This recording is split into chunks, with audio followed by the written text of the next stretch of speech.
And let's start off this domination game here. It's domination on Strikezone. Pulse versus DeSTiNy. This is a competitive scrim match.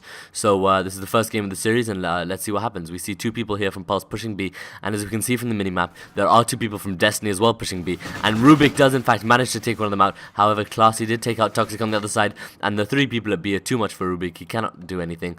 There's nothing he can do anyway. But Classy, let's see, he's on a 2-kill streak. He's on the B flag. If someone throws a nade, it was Toxic. Toxic does get the nade actually.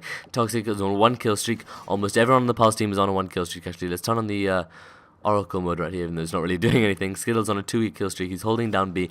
He's making sure no one comes on that side, even though they have actually spawned A. And now they've hopped on A. Pulse are aware that they've spawned on A, and they're gonna have to rotate and try and stop them from taking A. However, they don't seem to be making any aggressive pushes, as they are aware that people are standing outside the B building in order to try and restrict them from leaving. And Playboy taking some shots, and firing some shots on the guy, and he does meet him bridge. He slides past the guy, and that's beautiful play by Playboy to kill out Outlaw. Unfortunately, he did drop down and die, and Rubik, the only one left alive for Pulse. Pulse 3 points down. They're going to come up with a deficit as they are 3 points down, and they only have one flag. And Rubik, oh, he's just turned around and he's almost picked off that player. He's had to reload. He's got 12 bullets left, just enough to kill one player, I guess. But they do actually manage to pick up A, which is a great play from Pulse, because they really do need to get these A flags as fast as possible. And that was a nice kill by Outlaw right there on Rubik. He did turn on him, and Skittles here on a 3-kill streak. Let's hop on board with him, see what he has to do. And Skittles turning the corner. He does try and knife. Unfortunately, he was too far away, and there was nothing that Skittles could do about it. Osprey is on a 2-kill streak, luckily after avoiding Skittles' knife, and his teammates are taking on some people on A. He's got no pressure at A, and do you think he'll be able to cap it before the people get to him? I think he will be able to. There are some people coming in A too. He does not know where they're coming from. However, his teammate is covering top, and he does see one guy. I'm not sure if he saw him, but the guy definitely saw Osprey, and Osprey's coming round, and it was actually Rubik who does take out Osprey and is hopping straight back on the A flag, trying to get rid of this 2-3 point deficit. The Pulse have, and that's a great pick off by him, by Classy. And on A1, another great pick by him on the Outlaw. That was brilliant play by Rubik to secure his team the flag. Probably one of the most crucial plays we'll see this entire game actually. And Classy is desperately trying to get it back. His teammates are pushing, Osprey's pushing, Classy's pushing, Toxic gets taken out, and there's not much support. And in fact, Classy does take some shots, and he does take out Rubik before Playboy comes and puts an end to any attack that DeSTiNy were planning here. Pulse have in fact taken the lead with that nice little play by Rubik on A, and Pulse holding it down. Skittles the only one left alive for Pulse. He's 8-4. He's pushing Pro Shop, and unfortunately there is no one from Pulse inside of the B flag, so they're unable to capture it. And DeSTiNy playing very well here. Both teams actually are doing this, but DeSTiNy especially. When one team caps the flag, the other team immediately just snaps onto the next flag. If they're A and C, and then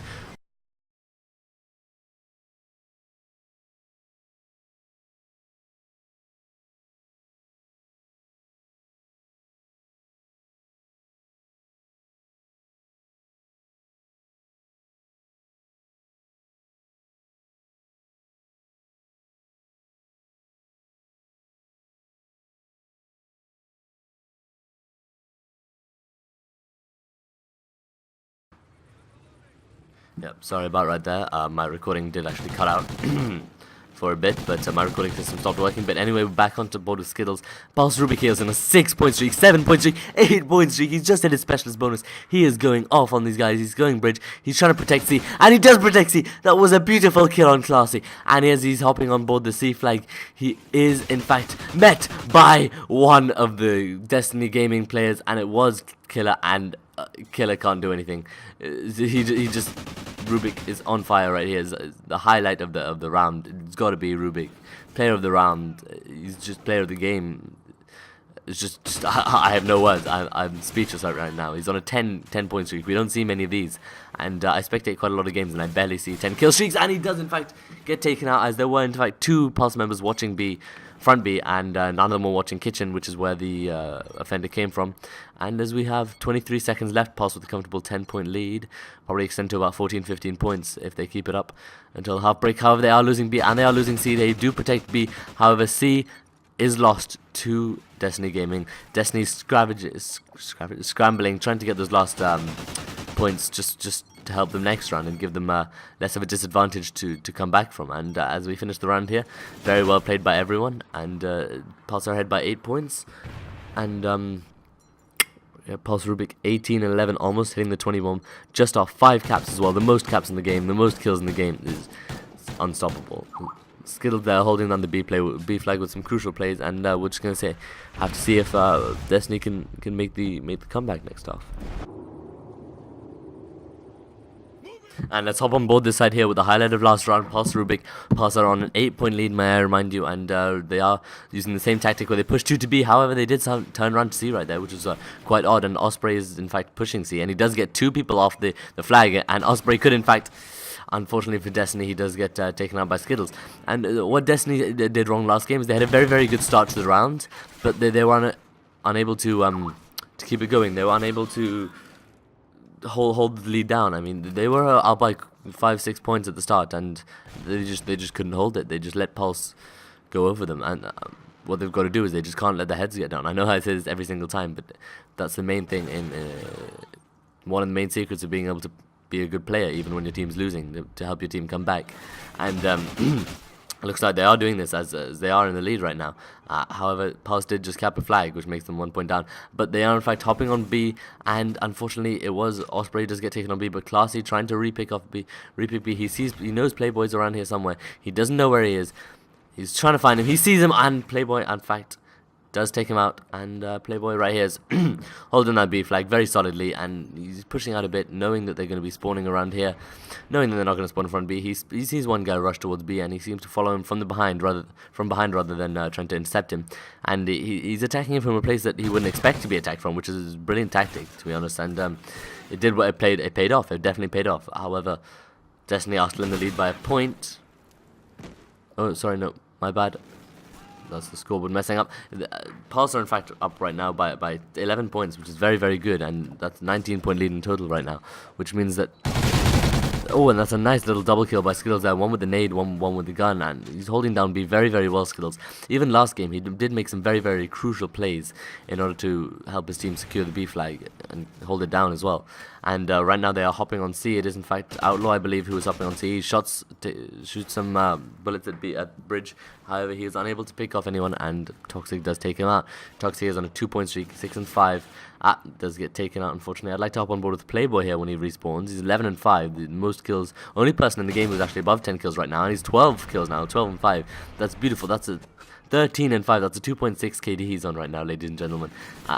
This is complete annihilation. He's the highlight of this round, actually. And oh, unfortunately, as I say that, he does in fact get taken out by Killer, who has also, actually, now that I've said no one else has surpassed 10 kills, so let's see what he can do here. He seems to be hopping on the B flag with one of his teammates. No one from Pulse is near the B flag. This is poor defending by Pulse. However, they are reacting to it by pushing A, which is very, very one of them. They knew they had no one in B. They knew they had no chance. They didn't even bother pushing it because they knew it would be useless and a waste of energy, which is the right call, and they just pushed A, and Killer getting some nice kills right there, crucial kills outside the B flag. One more Pulse member is pushing him, and Killer does also take that guy out, and Killer does not know that there is another one around the corner. He does spot him, and he moves away from the gunfight. However, unfortunately, he is unable to get away fast enough as Toxic does take him out. Toxic here going towards the B flag. He shoots some guys. They know it. He's revealed his position. He tries the knife. He's too far away. However, his teammate does in fact come to his rescue right there. Just as he moved away from Kitchen, someone did come Kitchen, and he sees one guy front B. The guy front B does get taken out by his teammate, and then one more. They're all coming out of B, and Pulse are doing very, very well not to let them out of B. However, Salman does let his gun. Toxic does let his aim down, and he lets his focus down, and he looked at where one of his other teammates was looking, which was a crucial mistake. However, they're bouncing. It doesn't really matter for them because they're 32 points up right now, and Killer getting some very, very nice kills. Killer, very, very good kills. He's playing very well this game, and he's pushing through push up to C, and DeSTiNy are going for the triple cap right now. 4 Pulse players on C. Killer picks out one. He picks out the second. Killer could get some amazing plays right here. He does get shot by some guy on bridge, and he takes out the third. If Killer manages to get 4 in a row right here, that would be remarkable. Could he beat John's?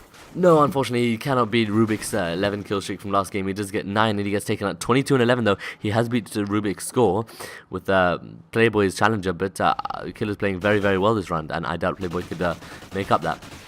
And although Killer is playing very well this round, DeSTiNy were unable to do well enough in the first round, and that's going to cost them right here. It might have lowered their morale, and Killer's bounced back, but unfortunately the rest of their team hasn't, and that's something they've got to work on in the interval before the next game. Otherwise, if they want to have any chance of success, they want to do that. They've got to do that, and that's why, in my opinion, the first game is the most important game of the series, as it establishes the mood for the players. I mean, when you come to the pro teams, a lot of them can bounce themselves back very, very easily, so it's not as dependent. But when you've got matches like this, it really is dependent on the first game, because it really does set the morale for both teams. And Pulse will be feeling very, very hyped right now, while DeSTiNy will be feeling quite down. And Killer, however, will be feeling hyped himself with 27 kills. That's almost the most kills I've seen in a domination half. That's absolutely ridiculous right there. 27 and 12. Brilliant play, but unfortunately unable to clinch this game. And as we stand, it's Pulse 1,